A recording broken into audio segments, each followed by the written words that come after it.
Hello friends, welcome to home maker life. तो smart लोग काम करते हैं पर जो क्लेवर होते हैं वो अपने काम को बहुत ही इजी बना लेते हैं। तो अगर आप भी चाहती हैं अपने काम को बहुत ही इजी बनाना, तो आज आपको ये टिप्स जो आज मैं बताऊंगी आपके लिए बहुत ही हेल्पफुल होने वाली हैं। तो वीडियो को फुल वॉच कीजिएगा, पसंद आए तो लाइक शेयर कमेंट ज़रूर कीजिएगा, और अगर मेरे चैनल पर हैं तो चैनल को सब्सक्राइब ज़रूर कीजिएगा, क्योंकि यहाँ पर आपको मिलेंगे बहुत सारे टिप्स एंड ट्रिक्स जो आपकी लाइफ को बहुत ही आसान बनाएंगे, जिससे आप अपना और अपनी फैमिली का बहुत अच्छी तरह से ख्याल रख पाएंगे। तो चलिए वीडियो शुरू करते हैं। तो पहली टिप्स फ्रेंड्स, गर्मियों का टाइम चल रहा है और नींबू की बहुत ज़्यादा अभी रिक्वायरमेंट है और मिलते भी बहुत मुश्किल हैं। तो पहली टिप्स है कि जब भी नींबू से आपको जूस निकालना हो तो इस तरह से उसको किसी सरफेस पर सॉफ्ट कर लीजिएगा, या हाथ से इस तरह से उसको प्रेस कर लीजिएगा, ताकि ज़्यादा से ज़्यादा रस आपके नींबू से आप निकाल सकेंगे। इसके बाद कट करने के बाद बहुत अच्छे से इससे रस निकल जाएगा, और इसका आराम से आप नींबू पानी बनाइए, शिकंजी बनाइए और यूज कीजिएगा। तो फ्रेंड्स, जब भी हम नींबू पानी या शिकंजी की ज़रूरत हमें पड़ती है, तो जैसे हमने नींबू को कट किया और कट करने के बाद हमने जब जो भी हमें बनाना है वो बनाया, उसमें अगर हमारा पूरा नींबू यूज़ नहीं होता है तो हमें इसको रखना पड़ता है। रखने से क्या होता है, जैसे हम इसको फ्रिज में रखेंगे तो ये सूख जाता है और इसका जो भी रस है वो भी सूख जाता है। तो इसको सूखने से बचाने के लिए बहुत अच्छी टिप्स है कि आपको क्या करना है, आपको लेना है एल्युमिनियम फॉइल। जी हाँ, एल्युमिनियम फॉइल ले लें, या कोई पॉलीथीन हो उसको भी आप छोटा से पीस में कट कर सकते हैं। तो मैंने इस तरह से एल्युमिनियम फॉइल के एक छोटे से पीस को इस तरह से कट कर लिया, और इस बचे हुए आधे नींबू को इस तरह से पलट कर हम इसमें रखेंगे और इसको अच्छे से रैप कर देंगे इस तरह से, ताकि इसमें एयर ना जा सके, और ये बहुत अच्छे से हमारा रखा रहेगा और सूखेगा भी नहीं। नेक्स्ट टाइम जब हमें इसकी ज़रूरत पड़ेगी तो पूरा जितना इसमें इसका जूस है बहुत आराम से निकल आएगा और बहुत इजीली हम इसको दोबारा यूज़ कर पाएंगे। तो बहुत अच्छी ट्रिक है, यूज कीजिएगा। इसके बाद नेक्स्ट टिप है नेल पेंट को लेकर। हम लेडीज़ की आदत होती है कि बहुत सारी नेल पेंट्स को लाकर कलेक्ट करते हैं, लेकिन कभी कभी होता है नई नेल पेंट आती है, उनको हम यूज़ कर लेते हैं, और पुरानी नेल पेंट काफ़ी टाइम तक रखी रहती है और रखे रखे वो इस तरह से सूख जाती है। तो सूखने के लिए हमें उसमें डालना पड़ता है थिनर, लेकिन ये क्या, थिनर तो ख़त्म हो गया। तो अब क्या करेंगे? घबराइए नहीं, बिल्कुल घबराने की ज़रूरत नहीं है। हमारे पास परफ्यूम तो रहता ही है कोई ना कोई। तो इस तरह से जो भी परफ्यूम आपके पास हो, उस परफ्यूम के 2-4 स्प्रे इस तरह से इस नेल पेंट में जब आप कर देंगे इस तरह से, तो ये बहुत अच्छे से आपके नेल पेंट को बिल्कुल नया जैसा बना देगा। और बस स्प्रे करने के बाद इसमें ढक्कन लगा दीजिए और इसको शेक कर दीजिए। तो रुकिए, शेक करने के लिए भी इस तरह से शेक कभी मत कीजिए नेल पेंट को इस तरह से शेक कीजिए, ताकि आपका जो नेल पेंट है ढक्कन के ऊपर ना लगे और आपका ढक्कन भी गंदा ना हो, क्योंकि उसके बाद जब खोलेंगे तो नेल पेंट में ढक्कन में लग जाता है। तो इस तरह से शेक करने के बाद ये देखिए बहुत अच्छे से हमारा नेल पेंट बिल्कुल न्यू हो गया है और लिक्विड हो गया है, ये देखिए। तो इस तरह से परफ्यूम का यूज कीजिए और इसके बाद अपनी नेल पेंट को भी लगाइए, यूज कीजिएगा। ये देखिए, तो कई ऐसी चीज़ें होती हैं जो हम पता तो रहता है लेकिन यूज़ नहीं कर पाते। इसके अलावा नेक्स्ट टिप्स है, अब ये भी परफ्यूम को ही लेकर है। तो देखिए, जैसे हमने नेल पेंट लगाई और हम बोर हो जाते हैं और हमें निकालना है, मान लीजिए कहीं हम बाहर हैं और हमारे पास रिमूवर नहीं है, तो ये जो परफ्यूम है हमारे नेल पेंट को रिमूव करने में भी हेल्प करेगा। करना क्या है, थोड़ा सा ये परफ्यूम, कोई भी जो परफ्यूम हो, स्प्रे करिए अपने नेल पर और किसी कॉटन की हेल्प से इसको इस तरह से रब कीजिएगा। देखिए, तो जैसे जैसे आप रब करेंगे आपका नेल पेंट इससे बहुत ही आसानी से रिमूव हो जाएगा। तो इस परफ्यूम को इस तरह से भी आप यूज़ कर सकते हैं as a nail paint remover. ये देखिए, बहुत अच्छी तरह से हमारा नेल पेंट रिमूव हो गया है इस ट्रिक से। इसके बाद नेक्स्ट ट्रिप फ्रेंड्स ऐसी कोई हाउसवाइफ नहीं होगी जो इस तरह से पॉलीथीन को कलेक्ट करके ना रखती होगी। एक बड़ी सी पॉलीथीन में बहुत सारी पॉलीथीन को कलेक्ट करके हम रख देते हैं और ज़रूरत नहीं पड़ती तो फेंक देते हैं बाद में हम। तो इनको बहुत ही स्मार्टली कलेक्ट करने का आज मैं आपको एक बहुत बढ़िया तरीका बताऊंगी। आपको करना क्या है, जितनी भी आपके पास पॉलीथीन है, छोटी हो या बड़ी हो, जिस साइज़ की भी हो, तो अच्छे से एक बार उनको इस तरह नीटली प्रेस करके और छोटे साइज़ में इस तरह से इनको फोल्ड करके और रख लें। आप किसी भी साइज़ की किसी भी तरह की पॉलीथीन को आप इस तरह से रख लें, एक जैसा कलेक्ट करके, ताकि जब हम इनको ऑर्गेनाइज़ करें तो बहुत आसानी से ये हो जाए। तो इस तरह से देखिए सारी पॉलीथीन को इस तरह से मैंने ऑर्गेनाइज़ अच्छे से कर लिया है। अब क्या करना है, एक पॉलीथीन को इस तरह से उठाकर और फोल्ड करना है और ऊपर का हिस्सा थोड़ा सा रहने देना है और इस तरह से उसको फोल्ड कर देंगे।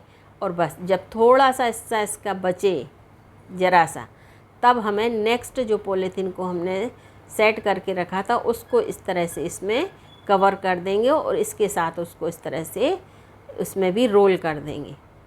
तो इस तरह से आप जितनी भी पॉलीथीन इस तरह से लगाना चाहें उतनी पॉलीथीन आप इस तरह से लगा सकते हैं और कलेक्ट कर सकते हैं। इसके बाद देखिए नेक्स्ट मैंने इस तरह से लगा दी और उसको भी इसके साथ ही रोल कर दिया। तो इस तरह से आप यूज़ कर सकते हैं, बहुत आसानी से आपको मिल जाएंगी। और ये देखिए इस तरह से रखने के बाद अब हमें लेना है एक कोई भी पुराना बॉक्स, जैसे ये फूड कंटेनर है हमारा। तो क्या करना है, इसका जो ऊपर का ढक्कन है उसको हमें थोड़ा सा इसमें किसी भी गर्म छुरी से या इस तरह से होल कर लेना है। इस तरह से बहुत बड़ा नहीं करना है, बहुत छोटा भी नहीं करना है, देख लें आप जितनी आपको ज़रूरत हो।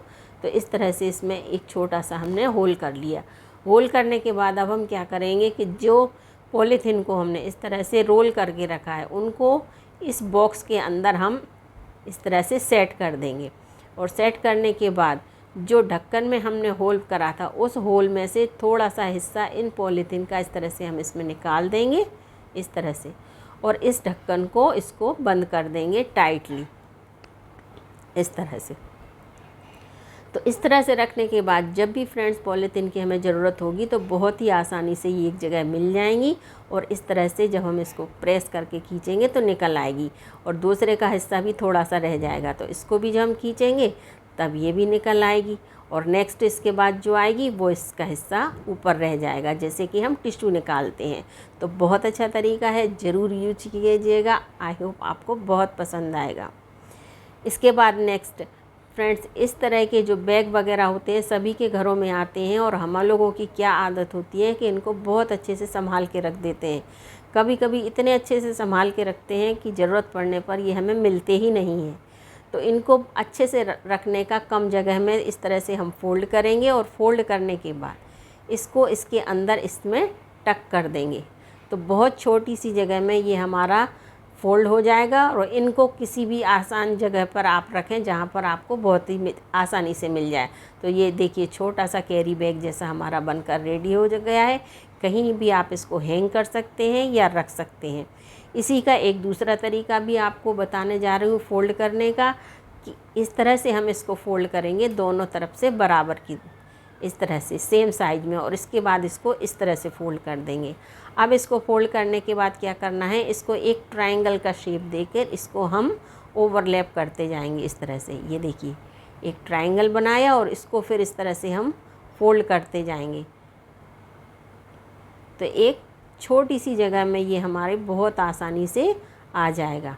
इस तरह से देखिए फोल्ड करते जाएंगे और आखिरी जो इसका हिस्सा बचेगा, इसकी जो पकड़ने वाले बचेंगे उसको इस तरह से इसमें रैप कर देंगे। तो ये भी बहुत अच्छा तरीका है, ज़रूर यूज कीजिएगा। किसी बैग वगैरह में किसी कंटेनर में रख सकते हैं। इसके बाद फ्रेंड्स, गर्मियों का टाइम है और गर्मियों में किचन में बहुत देर तक खड़े रहना बिल्कुल भी अच्छा नहीं लगता, और ख़ास तौर से जो वर्किंग वुमेन हैं उनके लिए तो बहुत ही जल्दी होती है सुबह के काम में। तो जब भी इस तरह से वेजिटेबल्स हमें बनाना होती है जिनको पील करने में, कट करने में बहुत ज़्यादा टाइम लगता है, तो उनको इस तरह से रात में ही या जब भी आप फ्री हों इस तरह से कट करके और पील करके, जैसे इसको तुरंत, जैसे परमल है, इनको तुरंत अगर आप छील लें तो छिल जाते हैं, लेकिन 3-4 दिन बाद अगर आप इनको करेंगे तो बहुत दिक्कत आती है और हमारा टाइम भी बचता है। इस तरह से सब्जियों को छील कर साफ़ करके फ्रिज में ऑर्गेनाइज़ करके रखें, तो मॉर्निंग में जब आपका काम करने आप किचन में आएंगी तो बहुत ही आसान हो जाएगा। इस तरह से करेले हैं, इनको भी इस तरह से कट करके, और अभी तो गर्मी में बहुत आते हैं, तो कट करके नमक लगाकर इस तरह से आप इनको रेडी करके रखें, ताकि किचन में जैसे ही आए आपको सारी चीज़ें तैयार मिलें और आपका काम फटाफट हो जाए इस तरह से। तो मैं तो इस तरह से ही सुबह के लिए तैयारी करके रखती हूँ, ताकि बहुत देर तक किचन में भी ना खड़ा रहना पड़े गर्मी में और फटाफट से हमारा काम हो जाए। इस तरह से देखिए सब्जियों को रेडी करके रख दिया है। इसके अलावा प्याज की सब्ज़ी जैसे हम बनाते हैं तो प्याज छीलने में, कट करने में बहुत ज़्यादा टाइम लगता है। सबसे ज़्यादा टाइम लगता है प्याज और लहसुन को छीलने में। अब जैसे मुझे कल सुबह करेले बनाना है तो मैं इस तरह से प्याज को पील करके पहले ही रखती हूँ अपने एक बॉक्स में। तो आप भी इस तरह से कर सकते हैं। इस तरह से प्याज को छील कर किसी भी डब्बे में आप भर के रखें फ्रिज में। सुबह जब आपको काम करना होगा, कभी भी ज़रूरत होगी, तो बहुत अच्छी तरह से ये आपको रेडी मिलेगी। तो इस तरह से देखिए मेरी मॉर्निंग की तैयारी हो गई। आप इस तरह से कब तैयारी करेंगे? तो बहुत अच्छी टिप्स है, ज़रूर यूज कीजिएगा। इसके अलावा किचन में जब भी काम करें तो कोशिश करें मल्टीपल काम करने की। इससे आपका काम भी जल्दी हो जाएगा, टाइम भी बचेगा और अपने लिए भी आप टाइम निकाल पाएंगी। जैसे एक आजकल तो गैस भी दो या 3 के बर्नर के रूप में आते हैं, तो कोशिश कीजिए कि आपकी और जब आपकी तैयारी की हुई रहेगी ना, तो आप मल्टीपल काम कर पाएंगे, क्योंकि सारी चीज़ें आपको कटी हुई मिलेंगी। फटाफट से आपका खाना बन जाएगा और आपका टाइम भी बचेगा। जैसे एक तरफ मेरी सब्ज़ी बन रही है, दूसरी तरफ नाश्ते की तैयारी हो रही है और एक तरफ दूध भी बॉयल हो रहा है, तो तीनों काम एक साथ हो रहे हैं। तो इस तरह से स्मार्टली काम कीजिएगा, अपने टाइम को बचाइएगा और अपनी खुद के लिए टाइम निकाल सकते हैं वो। तो आई होप फ्रेंड्स आज का वीडियो आपको पसंद आया होगा तो लाइक शेयर कमेंट ज़रूर कीजिएगा। मिलते हैं अगले वीडियो में ऐसी ही अच्छी जानकारी के साथ, अच्छी ही किसी टिप्स के साथ, जो कि आपके काम को और आसान बनाएगी और आपके किसी भी काम में हेल्प करेंगी। तो बस फ्रेंड आज के लिए इतना ही। और देखिए साथ ही हमारा दूध भी बॉयल हो गया, तो इसको हटा दिया, नाश्ता भी बन के रेडी है और सब्जी भी एक तरफ तैयार हो गई है। तो इस तरह से स्मार्टली काम कीजिएगा और अपना टाइम बचाइएगा। मिलते हैं अगले वीडियो में, तब तक के लिए थैंक यू।